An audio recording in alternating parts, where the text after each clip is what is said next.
Bonjour, bonsoir, bonne nuit, c'est Altiste Brook, on se retrouve pour un tout nouvel épisode des concerts de Brook. Alors qu'est-ce que c'est? C'est tout simplement le podcast où j'allie manga, anime et musique. Alors on peut autant parler d'un manga ou d'un anime de musique comme Your Lie in April, mais on peut également parler tout simplement d'un personnage comme Brook dans One Piece qui fait de la musique. Bref, ça se concentre sur le thème musical et non pas forcément sur le manga de musique. Bref, tu m'auras compris.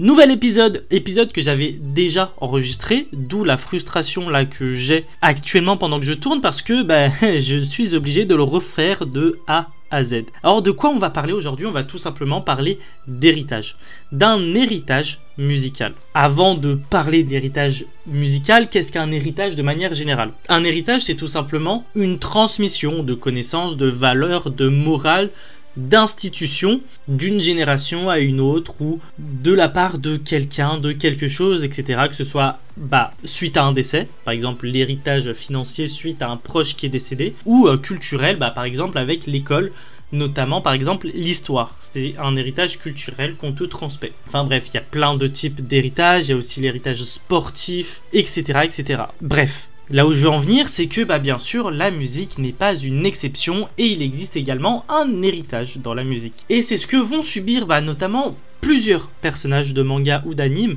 mais est-ce que c'est forcément une bonne chose? C'est là où on a toute une réflexion derrière. Bien sûr, il y a le côté positif dans l'héritage, dans le sens où ça peut permettre l'épanouissement de quelqu'un. Je pense notamment à Shikakudo, l'un des protagonistes de Sounds of Life, qui, je rappelle, est un manga juste incroyable. Pour recontextualiser un petit peu ce qu'a fait Shika, mais c'est tout simplement un mec qui a pas mal été dans les emmerdes, dans les embrouilles, etc. Il était carrément considéré comme un délinquant à force de se battre, à force de ramener des problèmes, à force de ramener beaucoup d'emmerdes. Et ça rendait fou son entourage. Et la seule personne qui a accepté de le garder et de le laisser auprès de lui, c'était tout simplement son grand-père, qui était fabricant de koto. Qu'est-ce que le koto? C'est tout simplement un instrument de musique traditionnel japonais, et c'est là où ça devient super intéressant parce que Shika n'a jamais calculé la passion de son grand-père pour le koto. Il a carrément, sur un excès de colère, tabassé les kotos qu'il avait construits, parce que oui, il fabrique des kotos, et n'avait littéralement aucune considération sur ce que faisait son grand-père. Cependant, son grand-père finit par décéder. Oui, personne n'est immortel, malheureusement. Donc, c'était un petit peu la fin de son grand-père, et ça a été aussi une espèce de remise en question de Shika parce que lui qui n'a jamais considéré le koto va développer une sorte de curiosité pour le koto. Sûrement peut-être par le manque causé par la perte de son grand-père, je ne sais pas, mais il va essayer de chercher à comprendre pourquoi son grand-père a kiffé le koto. Un peu comme s'il avait au final un devoir de mémoire à faire. Un peu comme si son grand-père vivait toujours auprès de lui grâce au koto. Mais en tout cas, c'est pas son grand-père qui lui a proposé de faire du koto. Il l'a vraiment fait de manière naturelle et Shika l'a vraiment fait par curiosité. Et c'est là où ça devient super intéressant parce qu'au final, Shika va développer une passion. Il va vraiment développer une passion pour le koto et il va s'y consacrer corps et âme. Et ça, c'est là où ça devient super intéressant parce que c'est là où il va vraiment s'épanouir. C'est là où il va vraiment sortir de, entre guillemets, cette délinquance, qui va trouver une paix envers lui-même. Alors oui, la paix envers lui-même n'est pas trop là parce qu'il va se débattre pour apprendre le koto, mais en tout cas, il y a cette espèce de truc qui fait que ça lui fait du bien au final, et il va vraiment kiffer ça, et ça c'est vraiment cool. Donc ça c'était un petit peu pour le côté vraiment positif,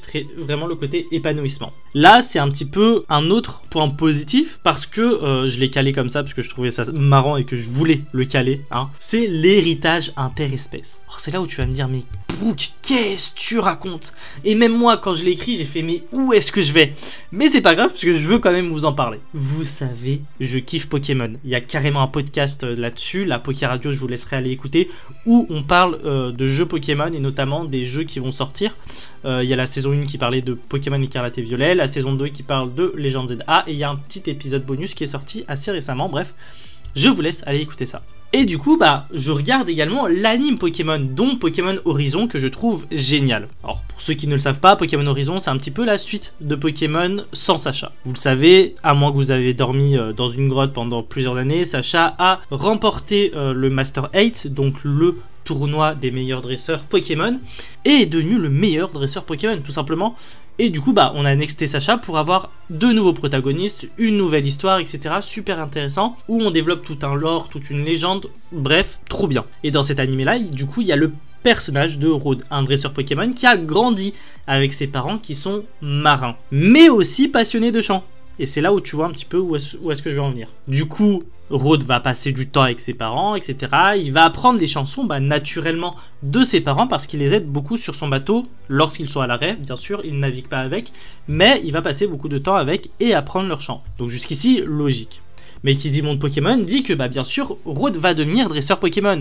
Et comme l'anime est bien fait, les propriétaires des Pokémon et les Pokémon en eux-mêmes ont toujours un point commun. Et là, il va avoir un Chochodile. Un Chochodile qui kiffe le chant. Ça tombe bien, en plus de ça, Flamigator est inspiré de chants hispaniques. Vraiment, il y a plein de trucs qui rappellent ça. Je me demande d'ailleurs si c'est pas de la copla. Bref, on est hors sujet. Mais voilà, c'est super intéressant, etc. Et Chochodile kiffe chanter également. Du coup, Rod va apprendre les chansons de ses parents. Il va les chanter assez régulièrement. Et Chochodile va chanter avec lui. Il va reprendre la mélodie, etc. Mais ça ne va pas s'arrêter là. Parce que grâce à ces chants, qu'ils vont d'ailleurs eux-mêmes aussi inventer quelques-uns, il va développer toute une stratégie de combat. Je sais pas si vous vous en souvenez, dans Pokémon XY, je crois que c'était Tierno le nom du personnage, qui fait la danse. Et qui du coup a développé un style de combat très dansant. Là c'est un peu le même principe mais avec le chant. Et je vous jure, ça rend les combats mais tellement bien. Je vous jure que je m'ambiance et en même temps je suis à fond dans le combat. C'est genre incroyable. C'est drôle, c'est ambiançant. Et on voit un petit peu cet héritage du coup d'une espèce humaine à une espèce entre guillemets animale. Et ça arrive également que tu vois des animaux chanter entre guillemets avec leurs propriétaires ou danser avec leurs propriétaires. Alors oui, c'est peut-être pas forcément de manière consciente, parfois c'est de manière consciente, etc.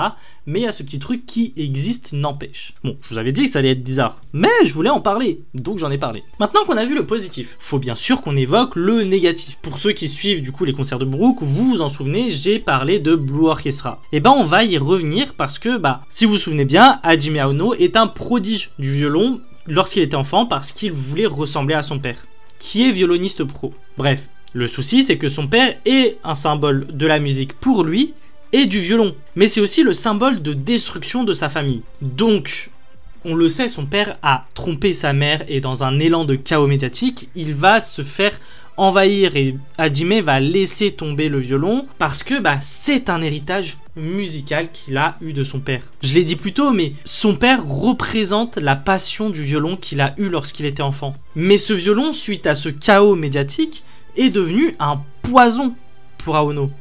Et il ne veut plus en entendre parler. Carrément, c'était un épisode qui m'avait vachement marqué et je vois encore très bien le truc, mais son violon était resté dans la salle de musique de sa maison, qui est resté fermé pendant plusieurs années.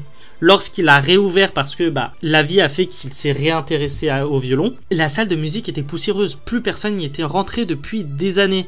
Et c'est là où ça devient vraiment intéressant parce que ce qu'il voyait comme un truc magnifique, comme une passion, comme un héritage, comme un truc à partager avec son père, malgré qu'il soit très exigeant sur le violon, parce que oui, le violon est un instrument très exigeant, cette bonne volonté, cette bonne foi, cette passion est devenue un poison qui l'a détruit en fait intérieurement. Et même s'il a repris le violon, il y a plein de choses qui fait que il n'a pas complètement oublié cet épisode-là. Et là, c'est vachement stylé. Franchement, j'ai vraiment kiffé et c'est vraiment super intéressant. Bon, en conclusion, la musique peut être un soulagement, mais aussi une source de poison au quotidien. Hériter d'un proche n'est pas forcément une bonne chose. Alors oui, ça peut apporter beaucoup de bonnes choses pour le développement personnel d'une personne, etc.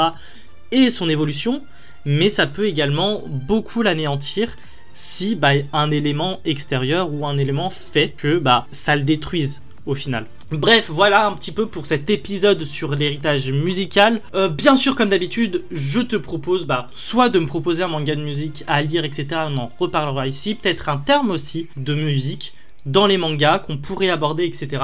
Là, on a fait pour l'héritage musical. La dernière fois, on a abordé les animes de musique que j'ai kiffé. Enfin, un anime que j'ai kiffé, des mangas de musique que j'aurais aimé avoir, etc., etc. Ça peut se faire. En tout cas, d'autres épisodes sont disponibles sur Spotify. Je te laisse t'abonner sur YouTube ou Spotify. Altis Podcast. Sinon, il y a d'autres podcasts je te laisse un petit peu découvrir tout ça. Tu tapes Altitude Brook, tu devrais trouver les différents podcasts. J'ai également ma chaîne principale YouTube où je te parle d'anime, manga et de Pokémon. En tout cas, merci d'avoir écouté cet épisode-là. Nous, on se retrouve très bientôt. Bref, à plus les brookistes.